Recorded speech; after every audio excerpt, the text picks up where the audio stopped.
Okay, this is a matter of art imitating life, imitating whatever. We were going to have a Skype call with Khadija Touré from France, but we discovered she turned her phone off, just like the girl, just like in the movie. So we can't get her right now, but we're going to keep trying. And so what I'd like to do is just bring out our panel. And the reason we have the chairs off to the side is so that we can have the Skype image. But if the Skype doesn't come on, we'll bring them center stage. I did not announce that this film is sponsored by the Champaign County Alliance for the Promotion of Acceptance, Inclusion, and Respect. And we thank them for sponsoring this film. I introduced Sheila O'Malley. The other person, there's going to be a big panel for this, and they have a lot to say about this movie. We have Rebecca Theodore-Vachon, who is a contributor to RogerEbert.com. Her work has also been published in the UrbanDaily.com, Forbes, and the New York Times. She also runs her own blog, Femme Fatale NYC, and co-hosts Cinema in Noir podcast on Sundays on Blog Talk Radio. She's out. We have Matt Fagerholm has been covering the film beat in Chicago for the last 9 years, writing film reviews and conducting interviews for a variety of outlets, including Time Out Chicago, the AV Club, and HollywoodChicago.com. He is an employee of the Ebert Company and publisher of the independent film blog, indie-outlook.com. Matt.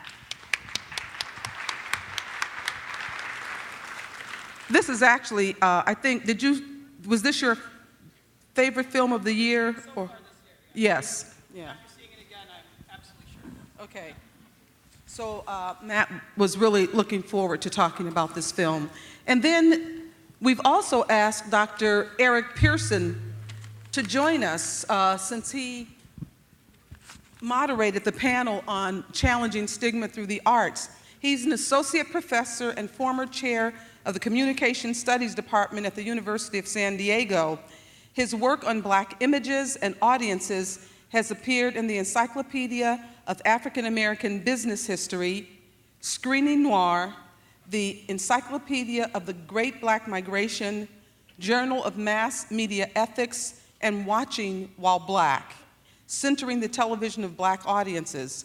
His most recent work, The Clinton 12 and Prom Night in Mississippi, Conversations in Integration, appears in the collection of essays documenting the Black experience. And I really can't wait to hear what this panel has to say about this movie. Now, we're going to also call out Heloise Godet in case we get Khadija on Skype and we need any translations.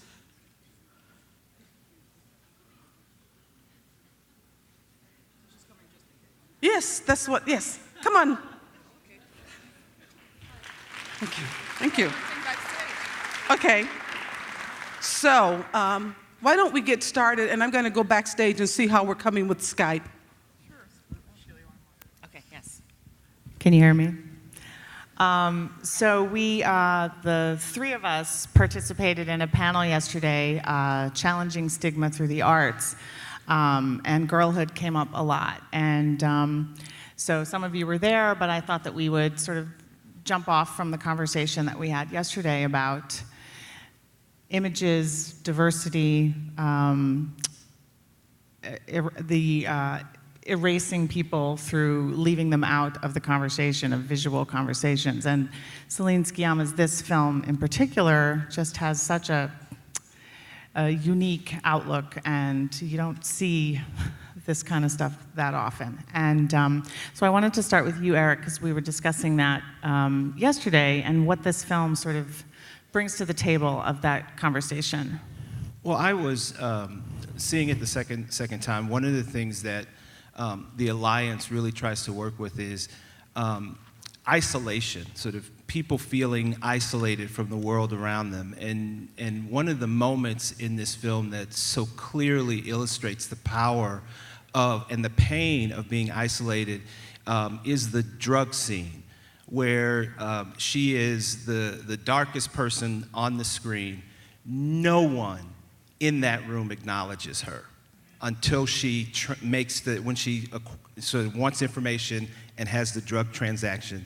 And once the drug transaction is finished, no one, as she exits the room, acknowledges her at all. And it's it's such a powerful moment in the film. And the thing I enjoy about the film is the way in which the visual elements help us to understand exactly the pain that this character is going through. And it's a marvelous way of sort of using the visual media without telling us everything. Yeah, let's talk about the visual in this a little bit, because the director has gone on record saying, you know, I'm so sick of movies about people who are, you know, technically outcasts, and they're shot in this kind of gritty, handheld, desaturated look, and she's like, I want to go against that. I want to make a film of big, bold colors, and they're all informed by the emotions of the characters at various moments in the picture. And she's like, I want to use a Rihanna song. I want to go like totally against the grain of what you'd expect in a movie like this. And I love how she deals, there's a running constant in her films, and if anyone likes this movie, please check out Water Lilies and Tomboy as well. They're all great. She deals with this idea of synchronicity, of synchronized movements, and young people wanting to fit in and mimicking the movements of others. So in Water Lilies, you have the synchronized swimmers, and the girl wanting to fit into that group. Then in Tomboy, you have a girl pretending to be a boy and mimicking the movements of boys. That's really her boyhood, is Tomboy. That would be the boyhood of her career. Right.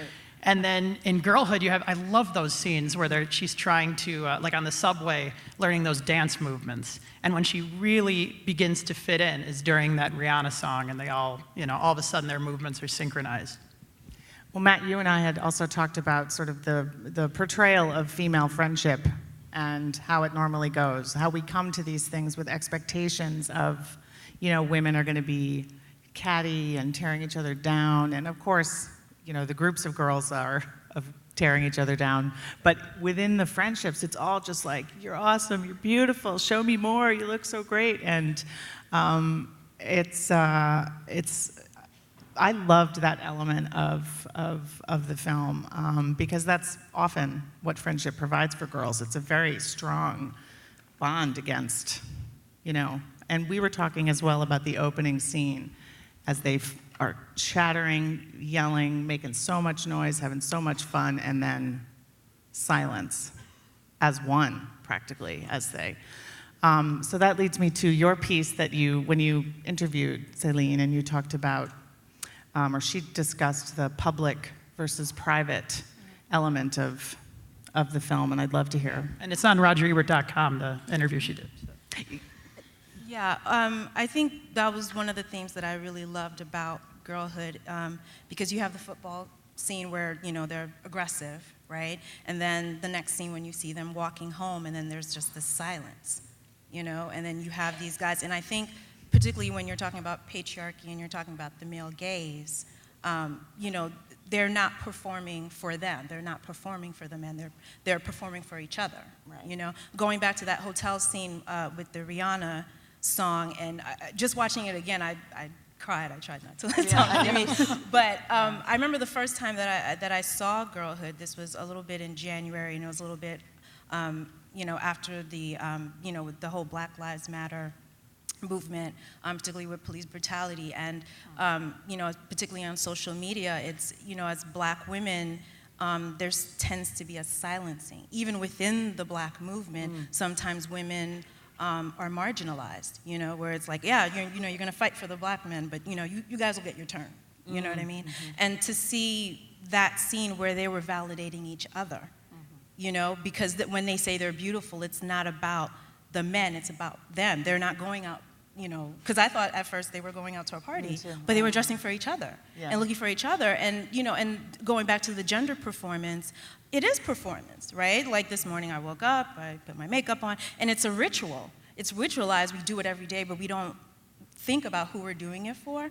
I'm not usually doing it for a man. I just want to look cute. You know what I mean? And I just, and sometimes, yes, it is for other women and for our friends to be like, hey, I really like that shirt. I really like that shade of lipstick. And I think what was so refreshing about Girlhood is that it was pretty much absent of the male gaze. They're not performing for men. A lot of the stories, a lot of the dialogue, particularly with the Bechdel test, it busted the Bechdel test wide open.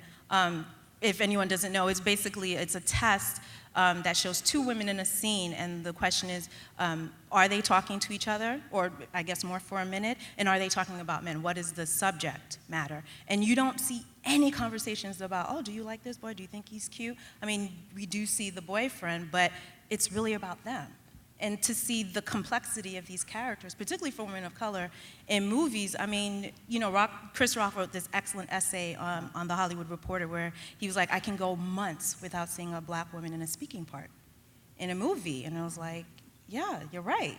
And for them, this movie is centered on them. And I thought she just did a brilliant job. Celine Slimia did a great job. Amazing. And what do we think about the final moment? We had a little back and forth about that before. I may be in the minority here, but I am not very optimistic at the end of this film.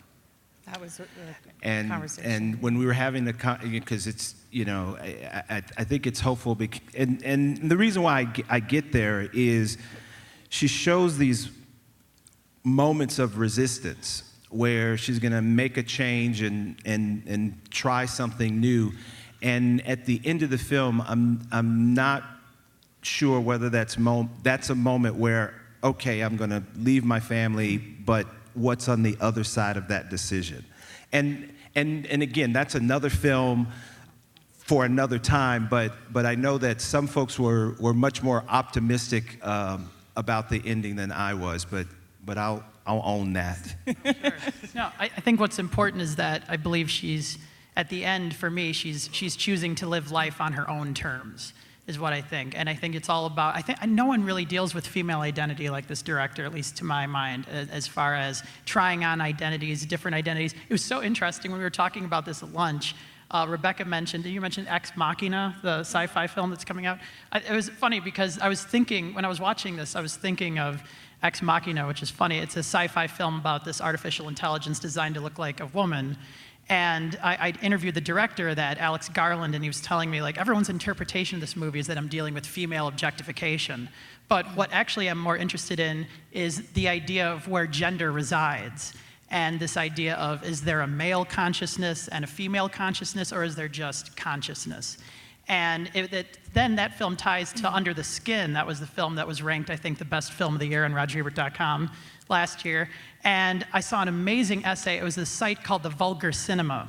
And there was this writer named Willow McClay who wrote a transgender allegory on Under the Skin, basically interpreting it as the experience of a transgender person and adjusting to life within like an alien skin, within a body that's not their own. And I feel like all of those ideas are really tied to this filmmaker and what she does. When I saw Tomboy again, which is incredible, there's a scene where the young girl is looking in the mirror and she's trying to look like a boy. She has her shirt off, and she's young, she's not developed, so she can pass for a boy, and she like learns how to spit and stuff, and it's like, it's that artificial persona, but she's trying it on, and I'm stunned how she works with that in her work. Yeah.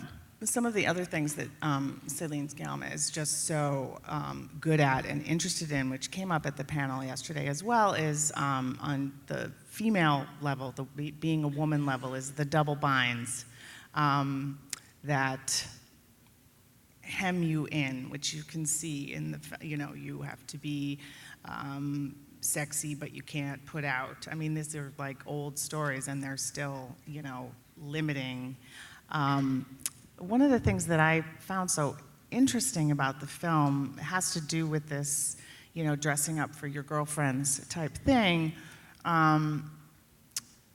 which also connects to something that I think Celine said in her interview with you, is the sort of awareness of men kind of circling around, and some of them are on their side, sort of, and some of them are not, and how that inhibits you know, they are not going out to a club and dancing like that with boys. That's not what it's about. And that's so true. And I haven't seen it shown in such a clear way, how threatening it can be to like suddenly develop, and you know, you're developing your body and suddenly you're treated differently. Right. And this filmmaker is really interested in those moments.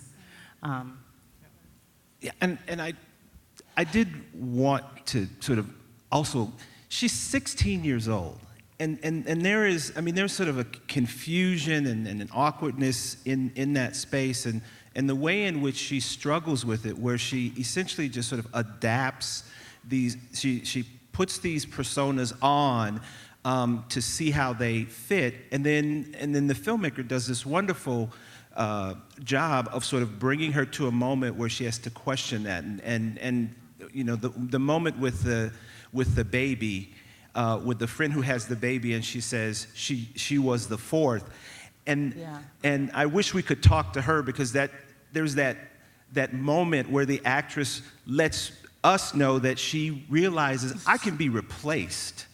Right? Yeah. These people are my friends, but I can be replaced as easily as this other person. So there's a safety there, but there's also a fear of, once you become so integrated into that, what happens when that's not there anymore, and how do you adjust to that? And I really, as someone who's married to a costume designer, the way in which costume is sort of used to help us understand what's going on inside of her, and how she is navigating those particular spaces, particularly with the hair. I mean, hair is a very powerful message sender, and the way in which it's used throughout the film, I think really does help us to see. I mean, I was afraid when Chaz says there was no subtitles, but then there was a part of me that realized that even if you didn't understand French and you saw the film, that visually there's so much going on there that I think we would have been able to get it, because my French is non-existent. So interesting to see without subtitles. Well, she's such a, you know, this, all of the shots of her from behind, you know, which sort of close out, it seems to close out these chapter markers. You know, she's washing dishes and you see her from behind, and or all the girls are walking together and you see them and they're sort of as one. Some very deliberate choices, and Tomboy opens with a girl kind of coming out of the skylight of her dad's car from behind, but you think it's a boy, you know, because the hair is short. I mean, and it makes you think, what, girls' hair can't be short? Like, why do we do this to people? It's ridiculous. And I love that she's interested in that. As, you know, we discussed that also yesterday at the panel, was, you know, how people are put into roles, like Roger Ebert's, you know, review said, and I don't know, she's a tomboy. She's 9. Let's not go crazy. Why are we overthinking this? Yeah, and I want to ask Heloise, how does this film, what does it tell us about young girls growing up in France that is unique, that we would not know as not being from there? I grew up in the suburb of Paris, which is supposed to be similar to what you see here. My suburb was pretty cool. I mean, we were good girls, and I think it was pretty easy. But I know it's a really wild world just next to where I lived, and I like what Céline Sciamma puts in her movie, which is she puts grace in the wilderness, and also she puts really a lot of danger in the grace. And that's what's beautiful about what her cinema is about, is that she's always on an edge about gender, about grace and reality, and we never know which way it's gonna fall. And it's always so fragile and beautiful like that. But about the reality of France and what we live, I don't know. That's her perception of the what we see is her perception, but I think it's pretty true. I don't know if it's true or not true, but that's sensitive. And I just love the naturalistic acting in her films. It reminds me like the Dardenne brothers or something like that, where it's just so pure. And I've read many interviews with her. She says she's very hands-on with the actors. She's like, the young people who I work with, they're non-actors, and they're the experts on their own experience, is what she's often said. So it's like I write the script in this kind of neutral language, and then I go line by line with the young actors and go, now, does this sound natural? Does this sound, there's just an endless conversation going on during the production, which I think makes them very at ease, you know, to give their all, basically. What was interesting is that when I saw Girlhood was the specificity of the experience of these girls, and I grew up, you know, I went to high school in Brooklyn, and I was just blown away by the similarities and the imagery and the way that that they related to each other, and it was just like, wow. I mean, take away the subtitles, like, yeah, this is high school, we lived for me. But what was interesting is that, I was on Twitter, and I sent out my review. I was talking about Girlhood with some people, and I have some followers that I didn't know that were from France, and I had this one young lady that I had a conversation with, and she was like, well, we don't really like that movie. And I was like, what? How could you not like Girlhood? I'm like, it's amazing. And I think with her, she was like, well, I mean, I like it, but she was like, I'm a little worried because there seems to be, it's a subgenre of French filmmaking that's called the banlieue, right? And so it's like the equivalent of like movies from the hood in America, like, Boys in the Hood, or, Menace to Society. And her concern was like, I don't want people to see this movie and think that black girls like us in France are like that. Right. You know what I mean? And I had a really interesting conversation with her because I understand the concern, because we're very, particularly as women of color and people of color, we're very protective of our image because we have such limited opportunities. We're so underrepresented, and I call it the Huxtable effect, where the only representation of black people can be in the most positive light, and anything that deviates from that, that's a problem, right? Wow. And so, that goes into respectability politics, but I feel like these kind of, and as a writer, I've grown to kind of be a little more relaxed about that, because we have to show our humanity. I mean, the more perfect a character is, the less human they become. I can't relate to that. By showing those flaws in Girlhood, I could see myself. I could see, my sister's experience, my other friends' experiences. Complexity of humanity, and exactly. So I definitely understood her concerns, and so I promised her, I was like, I will let people know that's not. But even then, I didn't judge the characters. You know what I mean? Like, I saw them for who they were. But yeah, it was really interesting to see that even here, and then the viewers over in France, they have different experience. They're a little worried. Yeah. They're a little concerned. Yeah. Matt, you had collected some quotes from Céline, and there was one about the criticism that she had gotten as a white woman directing a black story. Yes, she did come under fire for being a white woman making a film about young black women. And she said, a lot of people were telling me I could have avoided all of this controversy by just putting a black girl, a white girl, and an Asian girl in the film and making them the friends. And she said, that's just a way of never confronting race, never really confronting any specificity of a human experience. It's just all about having these sort of like generic tropes. And she says, what I want to do is I want people to connect to the character. I want to commit to the character. And that's the only way that you can do it. I mean, and I see this film, I'm a white 29-year-old guy from the Chicago suburbs, and I can completely relate to this, to every character in this film on their humanity. That's what Roger said was so great about cinema, and that's the gift of a film like this. Right. And, there's been like this debate, right? Can white filmmakers direct black movies? And I think that they absolutely can.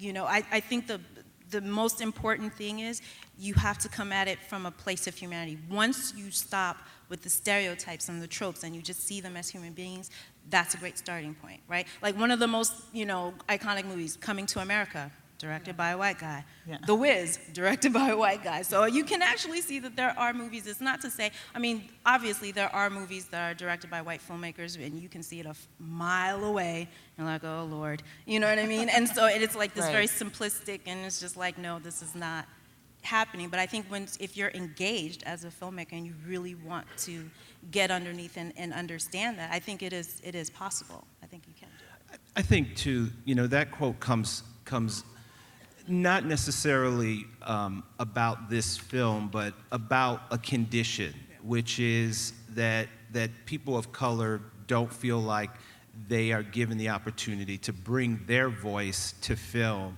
And so a quote like that, I really would like us to understand that that's less about the film, because this is a wonderful film, but it does speak to a condition where people want the tools and they want the opportunity to be able to tell their stories with the multiple layers that they know to be part of that experience. And so that's one of the things that that we still have a lot of work to do as far as, you know, making opportunities for minorities, you know, women, sort of gay and lesbian voices, sort of different ethnicities, to bring those particular voices to this conversation and their humanity sort of come through in that very special way.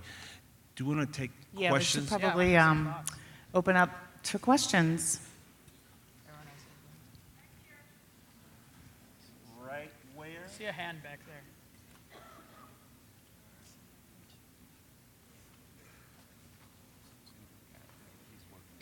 Yeah. Thanks. We got a question straight in the back.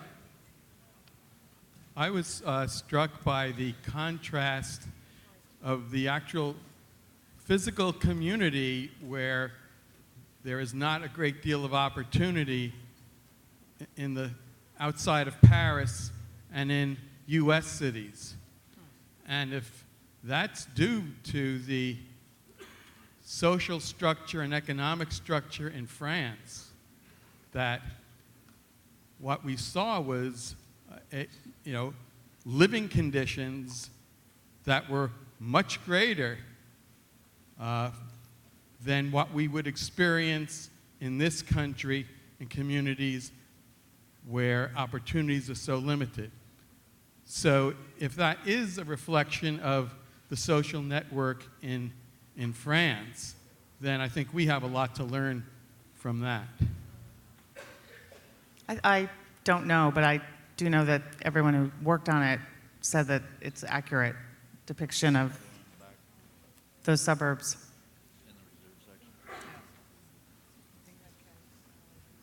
Yeah. Next. Question from the balcony in the center. Yes, sir. Yeah, as an American watching this film, it seemed to me as much about French society and French educational, social, and economic structure as it was about the young girls who inhabited it.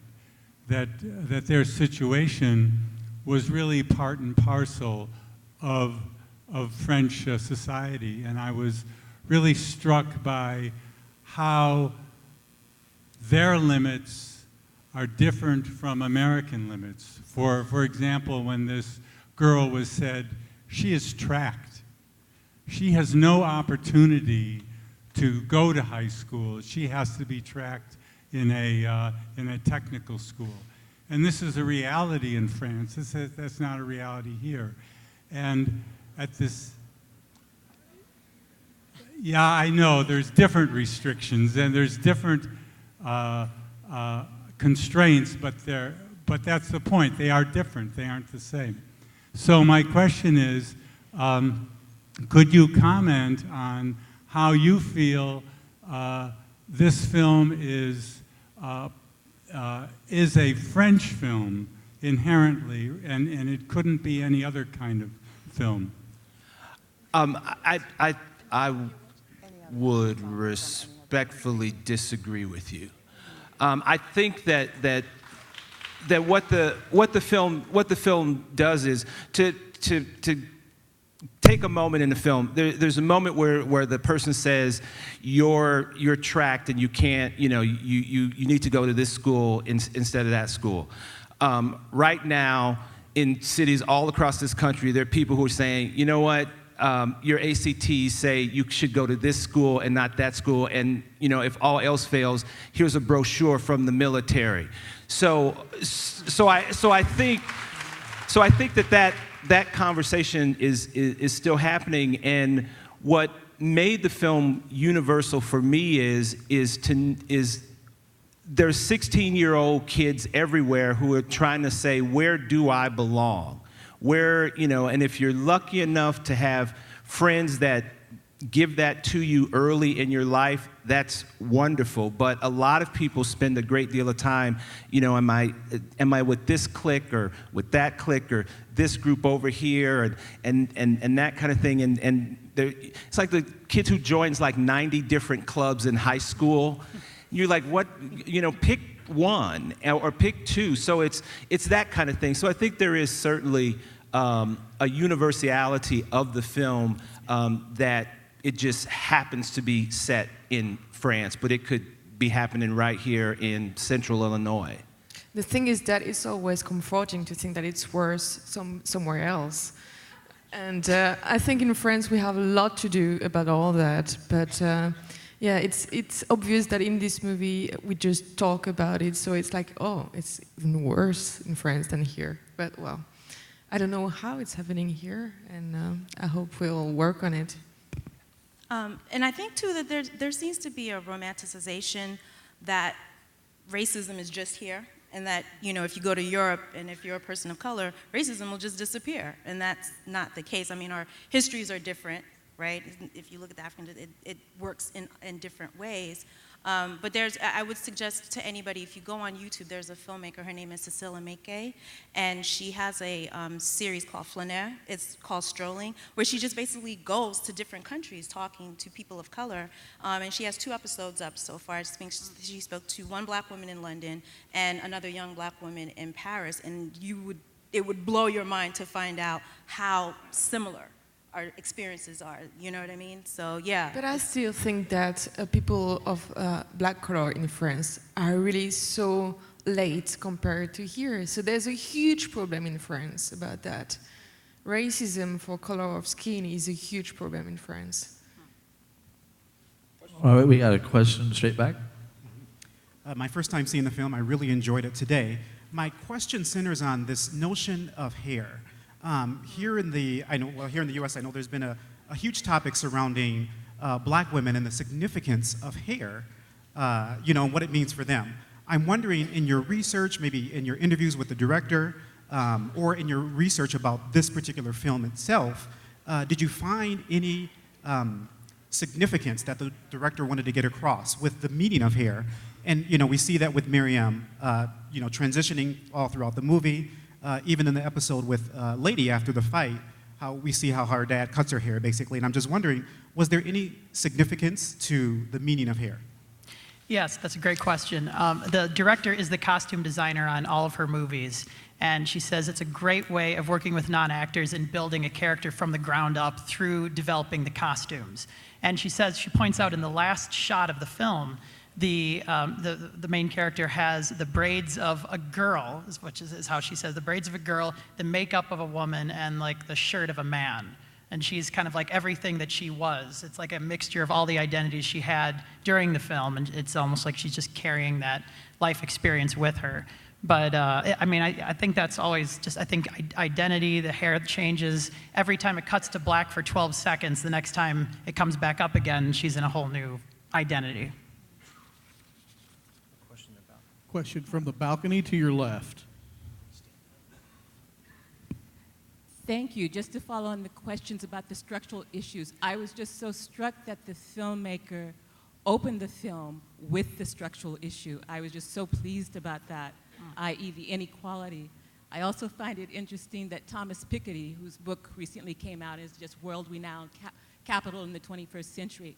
The main issue is inequality in the world, and this topic is just the topic in the academy, in the news, in the business world, and I'm just so pleased about that. And I would just love to hear any comments about that. The film was, and how she weaved the structural with the personal. I was crying at moments because that could have been me. That was my life, that was my neighborhood. And also she deals with immigration. So some of the French that was used was some of the French patois. So some of these girls might have come from North Africa, other parts of Africa, or the Caribbean. So I would just love comments on any of that. Thank you. I think what's interesting is that we get a feel for us, and I don't want to use the term poverty because I think that's a loaded term, but we get a sense of the economic forces that are pressing down on these girls and the conditions that they live in. So someone like the sort of the neighborhood mobster becomes an alternative. And it's interesting that, she gets an apartment, she gets her space, and there is a reward that comes with fighting the system in this particular way. And I think that even though the filmmaker doesn't spend a lot of time, I think, talking about sort of economic structures, but clearly her mother has to work all the time. Her brother's engaged in some sort of shady activities. And so you get the feeling that these pressures are on them all the time.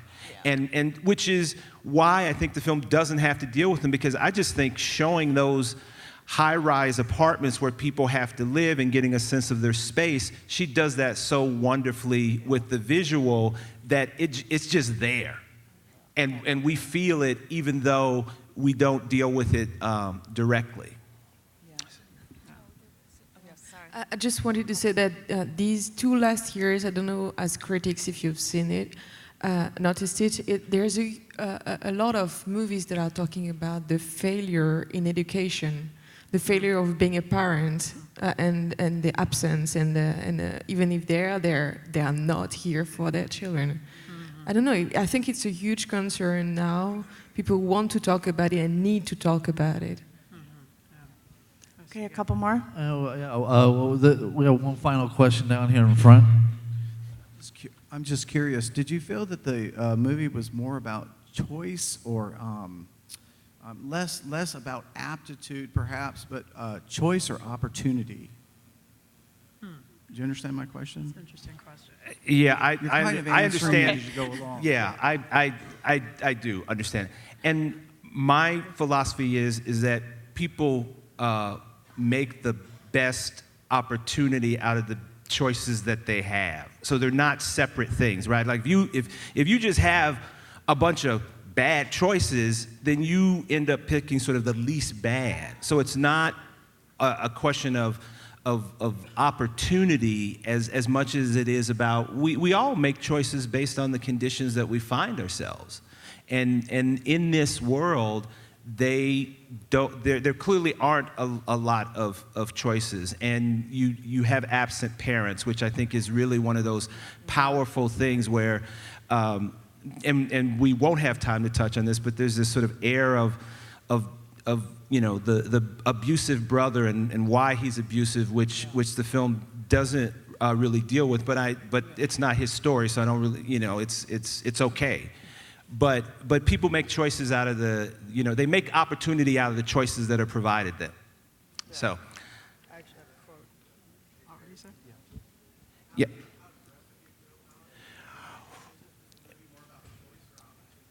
I would agree with you that I think the thing that I love so much about Vic is that even with the situation that she's in, there's not a lot of options. What I loved about her is that she had made that decision that I don't want to be like my mom. You know what I mean? Right. And so she was like, so even then, with working for Abu, because then she's under some sort of patriarchy again, right. But still she's working for something higher. She's just like, I don't want to replicate this life. I want something better for myself. And I just love that her character has so much autonomy, because that's another thing that we don't see. Yeah. We gotta go. Thank you all. Thank you.